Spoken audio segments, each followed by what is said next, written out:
تاریخ کے اوراق میں کچھ ایسے لمحات ہوتے ہیں جو آنے والے وقتوں کی ایک جھلک دکھا دیتے ہیں۔ ایسا ہی ایک واقعہ اس وقت پیش آیا جب ایک کم سن بچہ قریش کے قافلے کے ساتھ پہلی بار مکہ سے باہر نکلا۔ یہ بچہ بظاہر سب کی نظر میں ایک عام یتیم تھا، مگر دراصل وہ ہستی تھی جس کی آمد کی خبر صدیوں پہلے آسمانی کتابوں میں دی جا چکی تھی۔ قافلے کا یہ سفر نہ صرف تجارت کے لیے اہم تھا، بلکہ اس سفر میں ایسے عجیب و غریب مناظر دیکھنے کو ملے جنہوں نے سب کو حیران کر دیا۔ بادلوں کا سایہ، درختوں کا جھک جانا اور ایک راہب کی گواہی، یہ سب نشانیاں ایک عظیم مستقبل کا اعلان کر رہی تھیں۔ پیارے دوستو، جب حضرت محمد صلی اللہ علیہ وسلم تقریباً 12 سال کے ہوئے تو ابو طالب کو شام کی طرف ایک تجارتی قافلے کے ساتھ سفر پر جانا تھا۔ یہ سفر عرب تاجروں کے لیے بہت اہم سمجھا جاتا تھا، کیونکہ وہ اپنے سامان کو بڑی منڈیوں تک پہنچا کر نفع حاصل کرتے تھے۔ اس وقت شام کی سرزمین عرب دنیا کے بڑے تجارتی مراکز میں شمار ہوتی تھی، اور یہاں آ کر قریشی تاجر منافع کمایا کرتے تھے۔ حضرت محمد صلی اللہ علیہ وسلم نے اپنے چچا سے درخواست کی کہ وہ بھی اس سفر میں ان کے ساتھ جانا چاہتے ہیں، تاکہ وہ عملی طور پر تجارت کا تجربہ حاصل کریں اور زندگی کے معاملات کو سمجھ سکیں۔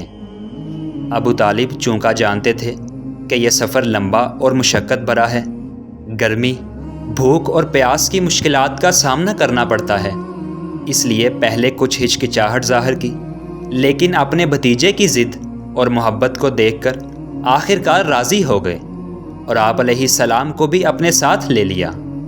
اس طرح یہ آپ علیہ السلام کی زندگی کا پہلا تجارتی سفر قرار پایا۔ قافلہ مکہ سے روانہ ہوا اور کئی دنوں کی مسافت کے بعد جب شام کے قریب پہنچا تو ایک جگہ پر قیام کیا۔ اس سفر کے دوران آپ علیہ السلام نے نہ صرف تجارت کی باریکیوں کو سمجھا، بلکہ راستے کے حالات، قافلے کی ترتیب اور کاروباری لین دین کا مشاہدہ بھی کیا۔ اسی دوران ایک عیسائی راہب بحیرہ نامی ایک خانقاہ میں رہتا تھا۔ وہ کئی سالوں سے آسمانی کتابوں کا مطالعہ کرتا تھا اور نبی آخر الزماں کی آمد کی نشانیاں جانتا تھا۔ جب قافلہ وہاں ٹھہرا تو بحیرہ نے دور سے دیکھا کہ ایک 12 سالہ لڑکا ہے جس کے ساتھ بادل سایہ کیے ہوئے ہیں، اور درخت بھی آپ علیہ السلام کے قریب آنے پر اپنی شاخیں جھکا رہے ہیں۔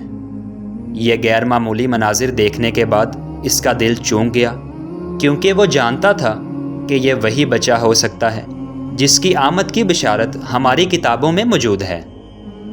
بحیرہ نے قافلے کے سب افراد کو دعوت دی کہ وہ اس کے پاس کھانے پر آئیں۔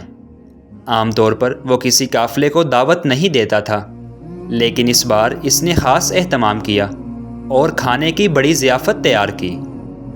قافلے کے سب لوگ کھانے پر آئے، مگر حضور علیہ السلام چونکہ ابھی کم عمر تھے اور عام طور پر بچوں کو ایسے اجتماعات میں شامل نہیں کیا جاتا تھا، اس لیے سامان کے قریب بیٹھ گئے اور اندر نہیں آئے۔ جب بحیرہ نے دیکھا کہ جس بچے کو وہ تلاش کر رہا ہے وہ موجود نہیں ہے تو اس نے قافلے والوں سے پوچھا، کیا تم سب لوگ آ گئے ہو؟ کیا کوئی پیچھے تو نہیں رہ گیا؟ قافلے والوں نے جواب دیا، ایک بچہ باہر سامان کے پاس ہے۔ بحیرہ نے اصرار کیا کہ اسے بھی اندر بلایا جائے، کیونکہ وہی اس دعوت کا اصل مقصد ہے۔ جب حضور علیہ السلام اندر آئے تو بحیرہ کی آنکھوں نے وہ نور دیکھا جو کسی اور میں نہیں تھا۔ اس نے نہ صرف آپ علیہ السلام کے چہرے کا مشاہدہ کیا، بلکہ آپ کی گفتگو، آداب اور شخصیت کی عظمت کو بھی محسوس کیا۔ پھر اس نے آپ علیہ السلام کی پشت مبارک پر وہ مہر نبوت دیکھی جس کا ذکر انجیل اور دیگر الہامی کتابوں میں موجود تھا۔ بعض روایات کے مطابق بحیرہ نے قافلے والوں کو بتایا کہ جب یہ بچہ چلتا ہے تو بادل اس پر سایہ کرتے ہیں، اور جب یہ کسی درخت کے نیچے بیٹھتا ہے تو درخت کی شاخیں خود بخود جھک جاتی ہیں تاکہ اس پر سایہ ہو۔ یہ وہ نشانیاں ہیں جو آخری نبی کے لیے مخصوص ہیں۔ اس نے ابو طالب کو الگ بلا کر کہا، یہ بچہ بہت عظیم ہے، یہ وہی آخری نبی ہے جن کا ذکر ہماری کتابوں میں موجود ہے۔ میں تمہیں نصیحت کرتا ہوں کہ انہیں شام کے اندرونی شہروں تک نہ لے جاؤ، کیونکہ وہاں یہودی اور رومی علماء رہتے ہیں۔ اگر انہوں نے ان کی نبوت کی علامات دیکھ لی تو یہ ان کے خلاف سازش کر سکتے ہیں۔ بعض روایتوں میں یہ بھی ذکر آتا ہے کہ بحیرہ نے قافلے کے سب لوگوں کے سامنے اعلان کیا کہ یہ بچہ اللہ کا نبی ہے، جس کی آمد کی خبر ہمارے نبیوں نے دی تھی۔ اس نے ابو طالب کو تاکید کی کہ ان کی حفاظت میں کوتاہی نہ کریں۔ ابو طالب یہ سن کر بہت فکر مند ہو گئے۔ وہ جانتے تھے کہ ان کا بھتیجا اللہ کی خاص حفاظت میں ہے، لیکن پھر بھی انسانی طور پر انہیں اندیشہ ہوا کہ کہیں دشمن انہیں نقصان نہ پہنچا دیں۔ چنانچہ انہوں نے قافلے کے باقی سفر کو مختصر کیا اور شام کی مرکزی منڈی تک پہنچنے کی بجائے وہیں سے تجارت مکمل کر کے واپس مکہ لوٹ آئے۔ یہ فیصلہ نہایت دانش مند تھا، کیونکہ اس نے حضور علیہ السلام کو ممکنہ خطرات سے بچا لیا۔ تو پیارے دوستو، یہ واقعہ نہ صرف حضور علیہ السلام کی زندگی کا پہلا تجارتی سفر تھا، بلکہ اس میں اللہ تعالیٰ کی طرف سے ان کی حفاظت کے کئی پہلو ظاہر ہوئے۔ ایک طرف بچپن ہی میں آپ کو تجارت کا عملی تجربہ ملا، قافلے کے ساتھ سفر کرنے کا موقع ملا، اور دوسری طرف ایک غیر مسلم عالم دین نے آپ کی نبوت کی گواہی دی۔